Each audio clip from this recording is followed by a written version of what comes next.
Alors, en me baladant sur Facebook l'autre jour, je suis tombé sur une vidéo assez intéressante du grand frère Philippe Simon, vidéo que j'ai regardée avec beaucoup d'intérêt.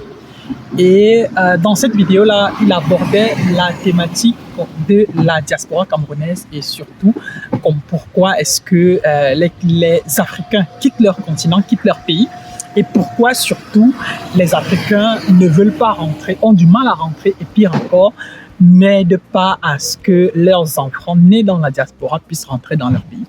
Alors, le grand frère Philippe Simon, il a abordé pas mal de thématiques, pas mal de points que je trouvais assez intéressants. Mais j'ai trouvé sa vidéo incomplète et par le biais de cette vidéo, je voulais également aussi, moi, apporter ma petite contribution. Parce que je pense que c'est un problème qui va forcément au-delà de la famille. Le point qui a plus ou moins été le point central de sa vidéo, c'est une thématique qui va au-delà de la famille et c'est une thématique qui touche encore beaucoup plus le politique. Et donc, dans les 10 prochaines minutes environ, je vais plus ou moins partager avec toi mon avis, mon point de vue sur cette thématique et notamment pourquoi est-ce que les gens partent, pourquoi est-ce qu'ils ne veulent pas rentrer et vers la fin de la vidéo, je donnerai aussi plus ou moins mes propositions pour peut-être un jour voir un retour massif des personnes sur le continent africain. Si tu me découvres pour la première fois, alors je suis ravi de t'accueillir ici sur Parlons Voyage. Moi, c'est Landry, je suis Camerounais, je vis en Allemagne et j'accompagne les gens qui veulent voyager. Parlons Voyage, c'est la chaîne YouTube de l'entreprise Diaso Placement Consulting. Donc, le siège se trouve au quartier Messassi à Yaoundé. Et à partir de là, nous déroulons une palette de services, notamment concernant l'accompagnement voyage, visa étudiant, visa travail, formation professionnelle, au pair, volontariat, touriste et j'en passe. Nous proposons également aussi des cours de langue et depuis peu, nous vendons des billets d'avion. Si tu n'es pas encore abonné à notre chaîne, n'hésite pas à t'abonner, n'hésite pas à liker la vidéo et n'hésite surtout.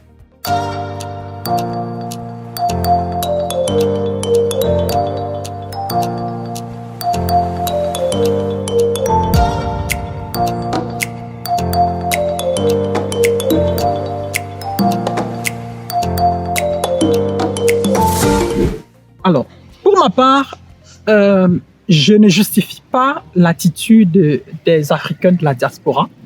Je ne justifie pas leur réticence à rentrer dans leur pays. Seulement, vu que nous travaillons à la base, c'est-à-dire nous accompagnons ceux qui veulent voyager, alors nous voyons aussi également, dès le départ, comment les choses se déroulent. La première des choses que moi je dirais, c'est quoi? C'est que le problème, il faut déjà commencer par le voir à la base. La base, c'est que les gens, dans leur procédure de voyage, sont abandonnés à eux-mêmes. Ce sont généralement des familles qui se cotisent, des amis qui se cotisent pour faire voyager les leurs. Donc, les gens dépensent leurs millions, pour leur projet de voyage et donc, du coup, ils arrivent à l'étranger par leurs propres moyens, sans aucune aide de leur pays, Et donc, du coup, ça aussi, ça a pour conséquence le fait que les gens ne se sentent pas redevables. Les gens ne sont pas redevables vis-à-vis de leur pays. Les gens ne sont pas redevables vis-à-vis d'une quelconque envie de retourner, d'investir dans leur pays, de développer leur pays et j'en passe. Que ce soit pour des visas étudiants, des visas touristiques, des visas travail ou des visas formation professionnelle, les gens arrivent en Europe, en Occident par leurs propres moyens. Et donc, du coup, résultat des courses, comme je disais, ils ne sont pas redevables. Ils ne sont pas redevables et ils ne veulent pas rentrer. Et pire encore, ils tiennent des discours qui peuvent plus ou moins inciter leur progéniture, leurs enfants à ne pas rentrer dans leur pays. Mais maintenant, il faut aussi voir une chose. C'est quoi? C'est que quand le grand frère Philippe Simon dit que les Africains, ils tiennent des discours plus ou moins dénigrants en présence de leurs enfants, si vous interrogez 1000 personnes dans la diaspora, au moins 990 de ces personnes vont vous dire qu'elles ont déjà été victimes de ci ou de ça au pays, qu'elles ont déjà été arnaquées dans des, je sais pas, dans des business, dans des projets de vente des terrains, achat des terrains, achat de voitures, construction de maisons, projets agricoles, projets d'entreprise et j'en passe. Et donc, du coup, les gens, ils se plaignent étant chez eux. Donc, leurs enfants écoutent, leurs enfants sont au courant de ça et leurs enfants ont justement cette image-là. Ce n'est pas que les gens, ils racontent juste des choses parce qu'ils ont envie de raconter, mais c'est bien parce qu'il y a également aussi un problème. Le problème, c'est que les gens que nous laissons également aussi parfois au pays, ils ne sont pas toujours, je vais dire ça comment, ils ne sont pas toujours honnêtes vis-à-vis d'un certain nombre de choses et donc, ça n'a pas forcément aussi vocation à amener un certain nombre de personnes à tenir des discours plus ou moins valorisants qui peuvent amener un jour leur progéniture à rentrer au pays. Donc, comme je disais, le premier problème, c'est à la base. Il n'y a pas de politique d'accompagnement à la base. Et donc, du coup, les gens arrivent en Europe par eux-mêmes. Maintenant, une fois que les gens sont en Europe, une fois que les gens sont en Occident, les gens sont abandonnés à eux-mêmes. Moi, je suis en Allemagne depuis plus de 5 ans, mais je ne suis pas certain que s'il m'arrive quelque chose en Allemagne, je peux appeler l'ambassade du Cameroun en Allemagne pour demander de l'aide. Je ne suis pas certain que l'ambassade du Cameroun en Allemagne a un numéro vert. Je ne suis pas certain qu'il y a, je sais pas, une personne où il y a un contact à l'ambassade qui est là, disponible, qui peut plus ou moins écouter un certain nombre de problèmes. Je n'ai pas souvenance des, je sais pas, de la nuit camerounaise organisée ou bien des cérémonies organisées par l'ambassade. Peut-être si jamais elles sont organisées, elles ne sont pas assez médiatisées. Et donc, du coup, ça n'attire pas les foules. Beaucoup de personnes ne se sentent pas forcément intéressées par tout ça. Beaucoup de personnes ne se sentent pas intéressées parce que, justement, ces personnes-là se sentent abandonnées à elles-mêmes. Ces personnes-là ne se sentent pas considérées. Et moi, encore, c'est-à-dire, lorsqu'on quitte le Cameroun, lorsqu'on quitte nos différents pays et on arrive en Occident, bah, les attitudes qu'on a laissées au pays, on les retrouve forcément ici.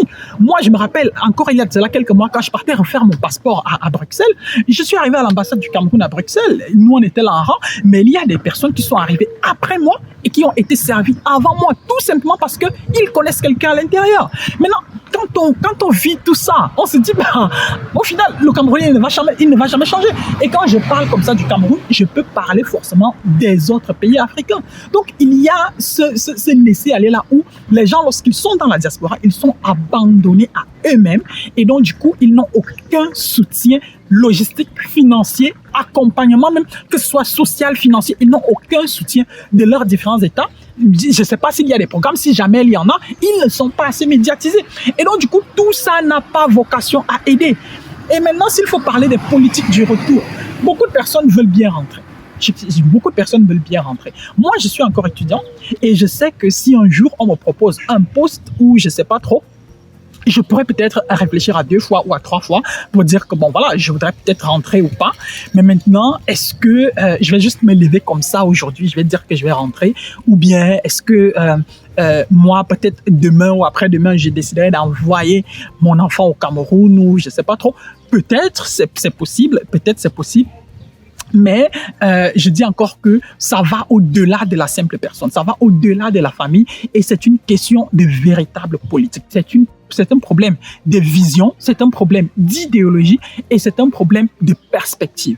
Qu'est-ce que nous voulons pour notre peuple? Qu'est-ce que nous voulons pour nos concitoyens?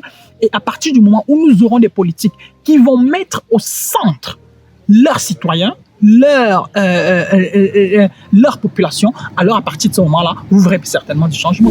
Alors, des initiatives comme Back to Africa de Philippe Simo sont assez louables, elles sont à encourager. Et comme on dit souvent, si la nature, elle a horreur du vide, si ceux qui sont censés penser le système ne le font pas, alors peut-être il faudrait que des initiatives privées naissent pour pouvoir fabriquer le système. S'il n'y a pas de système, alors on fabrique le système nous-mêmes. Ça, je comprends.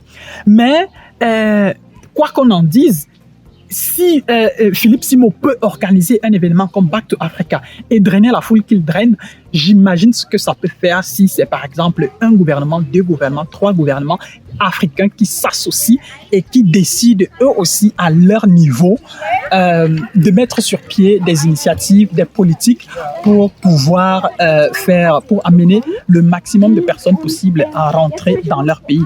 Je dis ça pourquoi? Parce que pour ma part, c'est un problème de management.